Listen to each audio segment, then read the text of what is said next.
Students, जैसा कि आप जानते हैं कि अब चैप्टर नंबर 3 कंट्रोल स्ट्रक्चर उसके लास्ट पे लगे हुए हैं। तो आइए आज हम अपना न्यू टॉपिक स्टार्ट करते हैं। जैसा कि आप जानते हैं कि हमने कंट्रोल स्ट्रक्चर में लूप्स के बारे में पढ़ा। तो जैसा कि हमने पढ़ा कि there are 3 types of loops. Loop 3 तरह की होती हैं। Number 1 for next loop, number 2 while when loop, और नंबर 3 जो उसकी टाइप है वो नेस्टेड लूप है।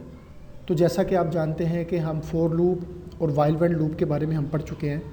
तो आज हम पढ़ेंगे about the definition of nested loop, which is inside a loop for or while there can be one or more loops. Such type of structure is called nested loop.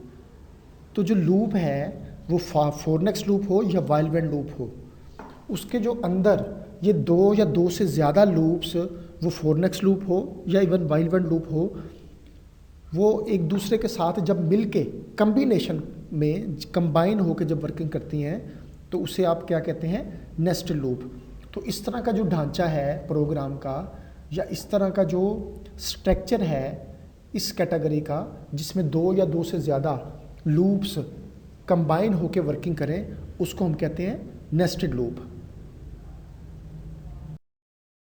तो आइए हम nested loop के हवाले से एक programme देख लेते हैं, जो कि GW बेसिक प्रोग्रामिंग आपको पता है कि हम पढ़ रहे हैं। तो उसमें जो कंट्रोल स्ट्रक्चर उसका हिस्सा है, उसका हम प्रोग्राम देखते हैं, जो कि डिज़ाइन किया गया है, जो कि एग्जांपल है नेस्टेड लूप के हवाले से, जिसकी अभी हमने डेफिनेशन जो है वो अंडरस्टैंड की है। तो the question is write a program to print stars 5 to 1 sequence. मतलब 5 से स्टार प्रिंट होने चाहिए। फर्स्ट रो में 5 आएंगे, सेकेंड रो में 4 आएंगे, थर्ड रो में 3 आएंगे, उसके बाद जो फोर्थ रो है उसमें 2 स्टार्स आएंगे, और लास्ट पे जो है वो 1 स्टार शो होगा। ये इस तरह का सीक्वेंस जो है वो कंप्यूटर स्क्रीन पे प्रिंट हो जाएगा अगर हम ये वाला प्रोग्राम बनाएंगे एक्यूरेट और उसको एग्जीक्यूट करेंगे। तो first of all we must be write here 10। जैसा कि आप जानते हैं कि every basic program has a line number. तो हर जो GW बेसिक का प्रोग्राम है उसमें तो आपको पता है कि लाइन नंबर लाजमी है, मस्ट है। तो 10 जो लाइन नंबर है, ये हमने उसे 10 जो है वो इशू किया है नंबर। इसमें बेटा सबसे पहले लूप यूज़ हो रही है जिसका नाम है four next loop. For loop का नाम है, वाई जो है वो आप जानते हैं कि वेरिएबल है। For Y is equal to 5 to 1 step 1। तो चूँकि हमने एक एक स्टेप बाई स्टेप जाना है, 1 स्टेप आगे जाना है, तो जब 5 के बाद 4 जाना है, 4 के बाद 3। तो फोर लूप इस्तेमाल हुई, वाई वेरिएबल बराबर है 5 to 1। 5 to 1 इस वजह से है कि हमने first of all 5 star print करवाने हैं, उसके बाद फिर 4, फिर 3, फिर 2 और फिर 1। इस तरह से 5 से शुरू होगी चीज़ें और 1 पे ख़त्म हो जाएंगे। उसके बाद 20 पे फिर फोर नेक्स्ट लूप यूज़ हो रही है, जो कि जिसका वेरिएबल नेम डिफरेंट है। 4x is equal 1 to y।